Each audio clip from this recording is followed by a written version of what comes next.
Everybody welcome Brian, Adam, and Pete. Thank you. Thank you. I shouldn't set the standard that a blind email will get me to show up to any event, but you'd be surprised how often it does work. So my name is Brian Johnson. I'm the president of MassMEDIC.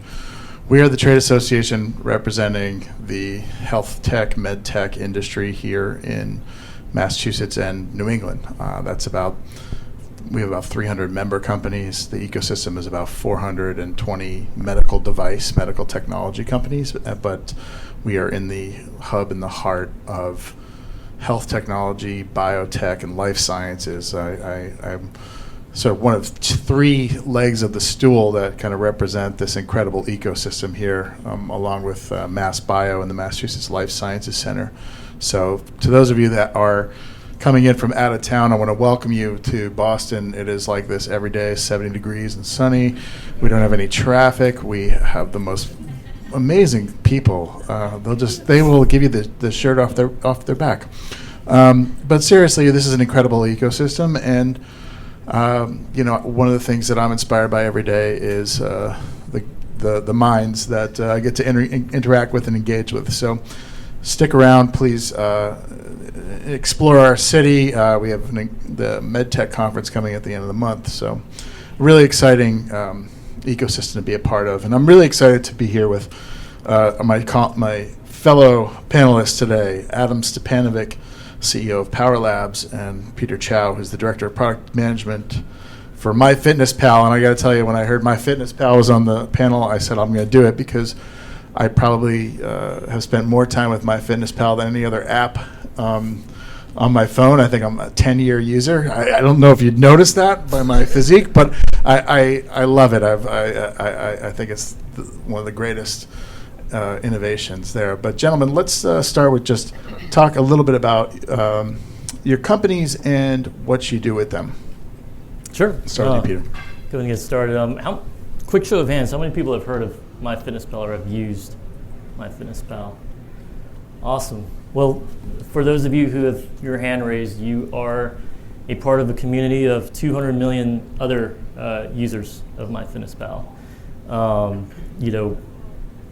My responsibility really is to own the product growth and monetization strategy of the organization. And so with a theme of value creation, that's essentially what I do. Create value for users, figure out how to accelerate growth for the business, and explore different areas of opportunity for the business. And long story short, our business is really unlocking the power of food. So the way I summarize it is when you search for music, you go to Spotify. When you search for videos, you go to YouTube. When you search for food, nutritional data, our users come to MyFitnessPal. That's great. Adam? Yep, Power Lab, we work with lived experience and lived experience data, so map out people's real lived experience with the data exhaust that you're producing all the time on devices like Apple Watches or Oura Rings or cell phones or MyFitnessPal type products. And we primarily, there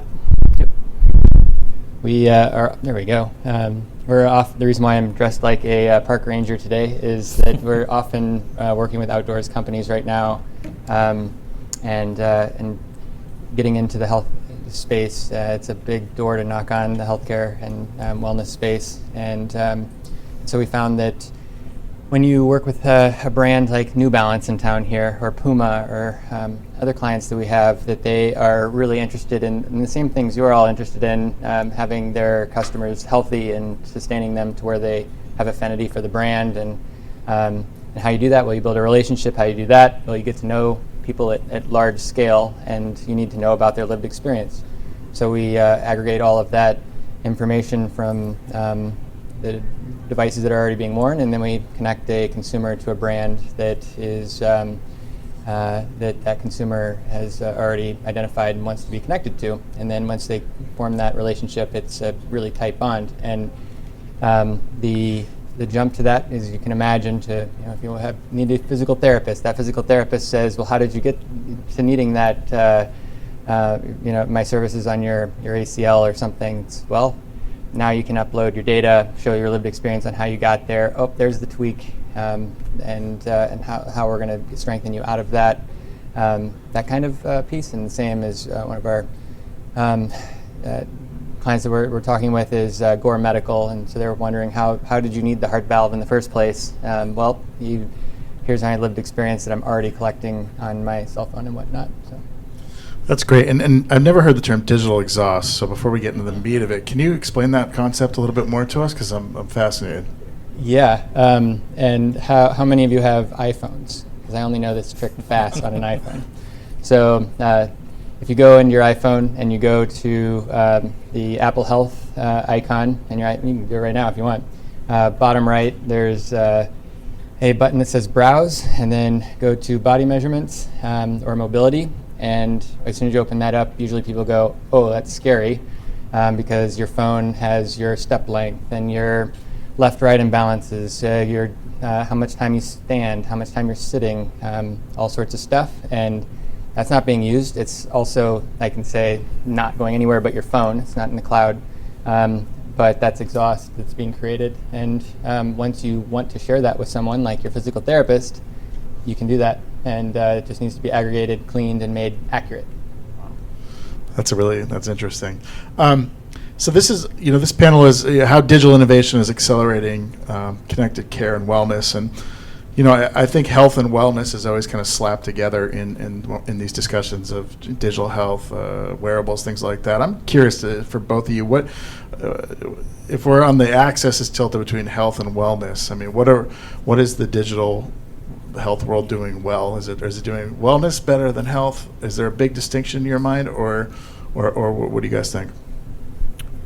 I can go ahead and get started. Well, for us, it's like, I read a stat that like 62% of consumers don't know what food's healthy and not, and it's like there's such an information gap right now around that, and we know that a lion's share of a lot of illnesses out there are behavior and diet related, and so where we kind of come in is that we're kind of like the what's the right word, like the accountability partner. So it's like, it's a lot of stuff that we do is, yes, we make your life a lot easier by allowing you to record your information and your food journal, whatever that journey is.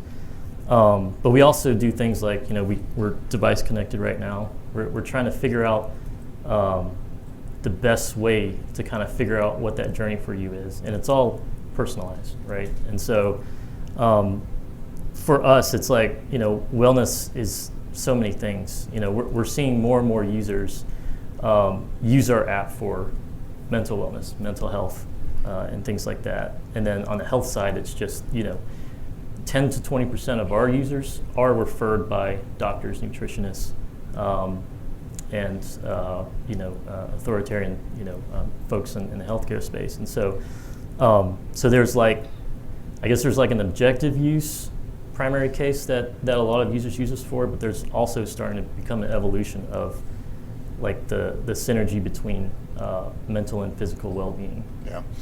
Adam, do you have a thought on this? I mean, in terms of if the health and wellness, what we're doing really well and which side we need work on? Similar, I'd say. The only thing I would add is that we're really bad at using what already exists and the low-hanging fruit. We're really great at awesome ideas way out there, and it's interesting how when we come and talk about really simple stuff that can be used and move ROI and then the ROI and the actual health of a person right now. It's hard to convince people to use it, and it's like, oh, that's kind of simple. Like they already were carrying that iPhone. It's like, yeah, but let's start there. And I think getting kind of, I don't know if it's too strong to say, get over ourselves a bit in the tech industry, and recoup what's already been made, catch up because we're behind, and then start driving innovation. I think is probably the main thing there. We don't need more devices. We don't need more data. like I think Tom was saying it earlier, that we already have a big pie. That we can start to focus in on it. Yeah, I was thinking, I always, health technology sort of trends need a major catalyst, right? And I think for many technologies that were kind of hanging around for 10 years or so, 20 years, COVID was a very big push, right? I mean, telemedicine sort of being the best case scenario, but also things like pulse oximeters at home. I mean, I think Massimo put out a pulse ox in 2011, 2012, and they sent me one. I had no idea what to do with this thing, and it sat in my drawer until March of 2020 when I frantically went looking for it, and the iPhone 3 I had that I could use with it. But what are some of the major shifts in either population or attitudes that still need to happen here in terms of making, helping people make this connection between the data they're getting, the data they're producing, and healthcare outcomes? Well, luckily, it's happening whether we like it or not. So what we found is the year 1988 is really important, and that's the crossover of a digital native person, and anybody older than that is analog native. And when a person who's a digital native and they're growing every day is looking at sharing their data, or you're talking about data, they understand what you're talking about, and they're wondering, why are you not talking faster, and why are you giving, it's amazing that for all of us here that are analog natives, it seems there's risky, or that somebody is observing, and we need to get out of the idea of it being surveillance, that we're using data as surveillance, and more of data as personalization. And luckily, that is not something that we have to brute force move into that zone. It's happening. It's already going, and so resisting it is just taking longer and inefficient. But if we start to think about, well, how do I not just try to steal data to observe and surveil on someone, because that's going to burn a bridge. Instead, how do I, as a patient or and somebody in healthcare, how do I think about the personalization of them? All of a sudden, that patient, that person is going to be absolutely willing to give you the data because you're helping them. There's a value there for them. So besides a mass culling of everybody born before 1988, trust seems to be a big thing. I would not say that the big tech companies have done a lot to earn trust. I think people trust, for the most part, trust their medical technology. For the most part, I mean, if they don't trust medical science, it seems, if you look at some mainstream news outlets and sort of uptake in terms of vaccine hesitancy and masking and things like that. But, this is a two-part question. So has the sort of breakdown in trust created by organizations like Facebook and Google and the idea of selling your data and things like that, is that going to be a long-term impediment to this for people that are sort of younger than that 1988 basis? And then two, MyFitnessPal I think is great at creating that level of trust, and I would love to hear from you how you guys are creating levels of trust.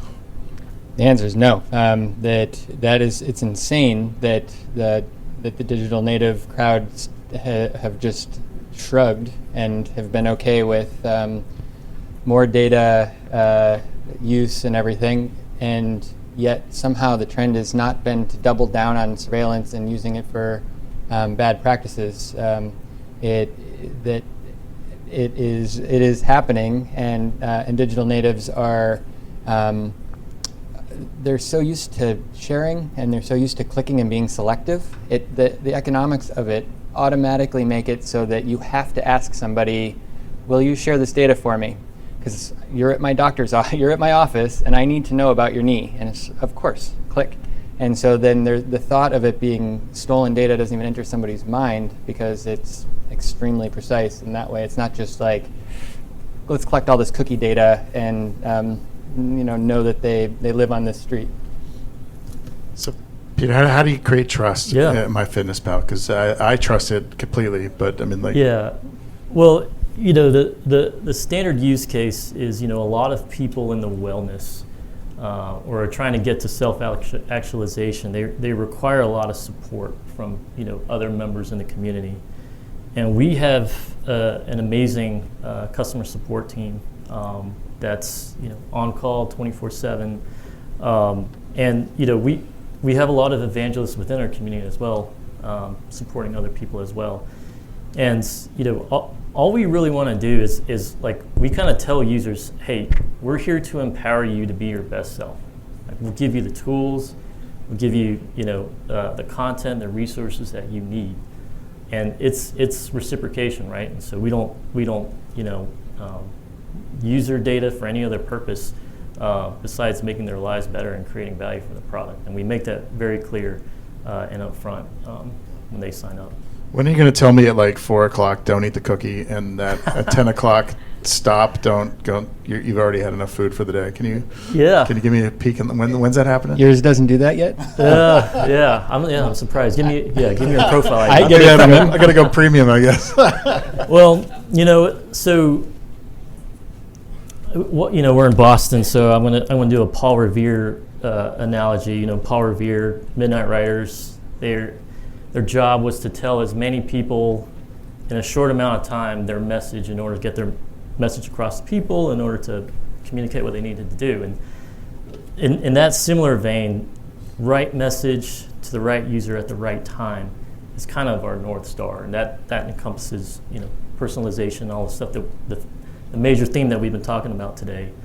And so obviously, like, we want to be part of your journey, but it's there are constraints that it's kind of put back on the user to give us an idea of what they want and how often they want messaging and how much they want us to be a part of that journey. But there's like other different avenues in the food space that we just haven't tapped into yet, right? There's like we want to create a network effect, right? At some point we want food distributors, food suppliers to be able to see like what users are inputting, and then giving them suggestions on recipes and plans. Like a lot of the use cases that we're seeing is extending beyond like weight loss, right? It's like we have vegan users that look to our app to see what sources of protein they should consume. We have lactose intolerant users that are like, how do I get more calcium if I can't eat dairy? And then one that's near and dear to my heart, new parents that are trying to figure out how to get their kids to eat, more vitamins and things like that. That's great. And so like we're seeing the use cases expand, but we also are trying to figure out what's the most like automated and scalable solution to fit all kinds of cohorts. Well, we could go on forever. I'm really glad to have a chance to meet you guys. We'll continue chatting afterwards, but thank you so much to both of you for what you're doing, and enjoy the next panel. Thanks.